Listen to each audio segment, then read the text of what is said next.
আসসালামু আলাইকুম। আজ সোমবার 24 আগস্ট 2026, 9 ভাদ্র 1433 বঙ্গাব্দ, 10 রবিউল আওয়াল 1448 হিজরি। স্বাগত জানাচ্ছি আমাদের প্রতিদিনের আয়োজন আজকের প্রধান প্রধান জাতীয় দৈনিক পত্রিকার প্রথম পাতার খবরে। আমার দেশের প্রধান শিরোনাম, পরিকল্পনাতেই আটকে কর্মসংস্থানের অঙ্গীকার। এই খবরে বলা হচ্ছে, বিএনপি সরকারের 6 মাস কর্মসংস্থান ধরে রাখাই বড় চ্যালেঞ্জ হয়ে দাঁড়িয়েছে। আলোচনায় সীমাবদ্ধ এমপ্লয়মেন্ট এক্সচেঞ্জ, খোলেনি নতুন শ্রমবাজার। জ্বালানি সংকটে বেড়েছে অনিশ্চয়তা। ঢাকায় 4 বন্ধু দেশের দূতাবাসে হামলার হুমকি, কূটনৈতিক এলাকার নিরাপত্তা জোরদার। দ্বৈত নাগরিকত্ব আইনের কার্যকারিতা নিয়ে বিতর্ক। এই খবরে বলা হচ্ছে, দ্বৈত নাগরিকত্ব নিয়ে আইন ও সংবিধানে তৈরি হয়েছে ধোঁয়াশা। বিদেশি নাগরিকত্ব থাকলে এমপি হওয়ার যোগ্যতা নিয়ে প্রশ্ন। 15তম সংশোধনীতে নতুন ব্যাখ্যায় আরও জটিলতা। দৈনিক ইত্তেফাকের প্রধান শিরোনাম, ইয়াবা সেবনে বাধা দেওয়ায় এই হত্যা। রংপুরে 4 খুন নিয়ে পুলিশের ব্রিফিং। এই খবরে বলা হচ্ছে, 2 তরুণ গ্রেপ্তার, হত্যাকারীদের শাস্তির দাবিতে শহরে মানববন্ধন সমাবেশ। পেশাগত দক্ষতা, সততা ও মেধার ভিত্তিতে পদোন্নতির নির্দেশ প্রধানমন্ত্রীর। ভারতীয় বিদ্যুৎ আমদানিতে যুক্ত হচ্ছে নতুন চার্জ, বছরে 6 কোটি টাকা খরচ বাড়বে পিডিবির।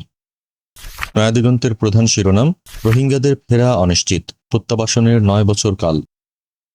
দেশীয় কেন্দ্র বসিয়ে রেখে ভারত থেকে বছরে 17,000 কোটি টাকার বিদ্যুৎ আমদানি। এ খবরে বলা হচ্ছে, নতুন করে চার্জ আরোপ করা হচ্ছে, বাড়ছে ব্যয়ের চাপ। গ্যাস সরবরাহে হজবরল অবস্থা, কবে কাটবে নিশ্চিত নন কেউই। এই খবরে বলা হচ্ছে, এক্সিলারেটের টার্মিনাল চালু না হতেই সামিটের সরবরাহ অর্ধেকেরও কম। মালয়েশিয়ায় কলিং ভিসা চালুর খবরে উচ্ছ্বাস। এ খবরে বলা হচ্ছে, 2-1 দিনের মধ্যেই বিস্তারিত ঘোষণা। সুযোগ পাবে প্রায় সব এজেন্সি যাতে সুযোগ পায় সে চেষ্টা অব্যাহত, বলেছেন প্রবাসী কল্যাণ মন্ত্রী। দৈনিক কালবেলার প্রধান শিরোনাম, 3 স্থলবন্দরের মেগা প্রকল্পে ঋণের বোঝা, আয় অর্ধেক, বাড়বে মাথাপিছু ঋণের চাপ। এই খবরে বলা হচ্ছে, বেনাপোল, ভোমরা ও বুড়িমারি স্থলবন্দরের অবকাঠামো উন্নয়নে বরাদ্দ 3,457 কোটি টাকা। ইউনূসের মামলার আদেশ খাস কামরা থেকে, আদেশ বিশ্লেষণ। এ খবরে বলা হচ্ছে, হাম বিমান দুর্ঘটনায় মৃত্যুসহ 4 মামলা, ফৌজদারি কার্যবিধির ধারা 366 এবং ক্রিমিনাল রুলস অ্যান্ড অর্ডার্স 2009-এর 179(2)-এ স্পষ্টভাবে বলা হয়েছে, নিম্ন আদালতের সব আদেশ ও রায় উন্মুক্ত আদালতে সংশ্লিষ্ট আইনজীবীদের উপস্থিতিতে ঘোষণা করতে হবে। সংকট সমাধানের ভার্সিটি সংকটে, নতুন প্রতিষ্ঠিত ঢাকা সেন্ট্রাল ইউনিভার্সিটিতে সেশন জটের শঙ্কা। এই খবরে বলা হচ্ছে, মাইগ্রেশনের বিষয়ে 2 ভাগে বিভক্ত শিক্ষার্থীরা, সনাতন পদ্ধতির শিক্ষা ব্যবস্থা, প্রতিষ্ঠানের শিক্ষার মান নিয়েও সংশয়। কুড়িগ্রামে গোডাউন ভেঙে সার নিয়ে গেলেন কৃষক, 33টি বস্তা উদ্ধার। নিরাপত্তার স্বার্থে বেসরকারি সাবমেরিন কেবলে না, রাজনৈতিক বিবেচনায় লাইসেন্স পেয়েছিল 3টি প্রতিষ্ঠান। এই খবরে বলা হচ্ছে, ছাড়পত্র না দিতে পররাষ্ট্র ও স্বরাষ্ট্র মন্ত্রণালয় এবং এনএসআইকে চিঠি, ডাক ও টেলিযোগাযোগ বিভাগের।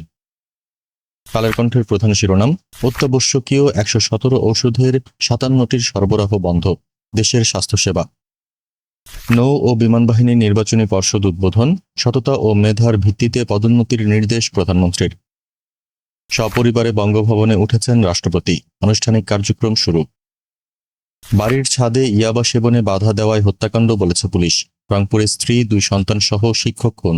এই খবরে বলা হচ্ছে, গামছা, রশি, বালিশ চাপাই হত্যার পর বাসার বিদ্যুতের মিটারের তার কেটে দেয় ঘাতকরা। ফ্রিজ থেকে শসা ও খেজুর বের করে খায় ঘাতকরা। কারমাইকেল কলেজ ও জিলা স্কুলে পৃথক বিক্ষোভ।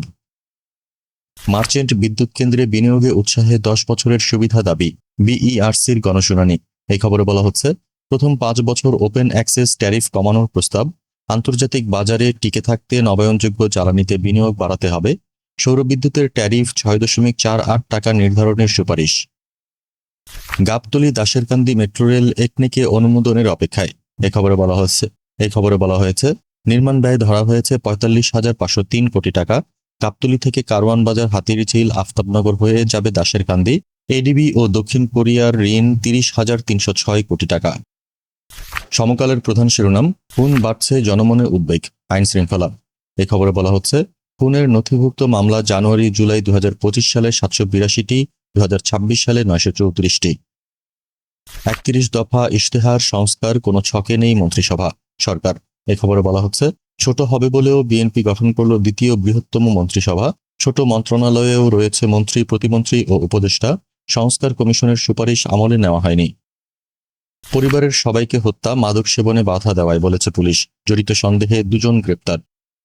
দৈনিক সংগ্রামের প্রধান শিরোনাম, আতঙ্কের রূপ নিচ্ছে ডেঙ্গু, বাড়ছে মৃত্যু সংখ্যা। রাজকীয় অভ্যর্থনায় শুরু রাষ্ট্রপতি মির্জা ফখরুলের প্রথম কার্যদিবস। সততা ও মেধার ভিত্তিতে পদোন্নতির নির্দেশ প্রধানমন্ত্রীর। বাংলাদেশ নৌ ও বিমান বাহিনীর নির্বাচনী পর্ষদের উদ্বোধন। সিমেন্টের বস্তায় লাশ, পোশাক দেখে মেলে সাবেক বিডিআর সদস্যের পরিচয়। এই খবরে বলা হচ্ছে, ট্রাইব্যুনালে পুলিশ কর্মকর্তার সাক্ষ্য, উইং কমান্ডার সাইফকে কারাগারে পাঠানোর আদেশ ট্রাইব্যুনালের। বৈষম্যহীন বাংলাদেশ বিনির্মাণ না হওয়া পর্যন্ত লড়াই চলবে বলেছেন ডা. শফিকুর রহমান। রাষ্ট্র সংস্কারে রাসূল সাল্লাল্লাহু আলাইহি ওয়াসাল্লামের নীতি ও আদর্শ শীর্ষক সেমিনার।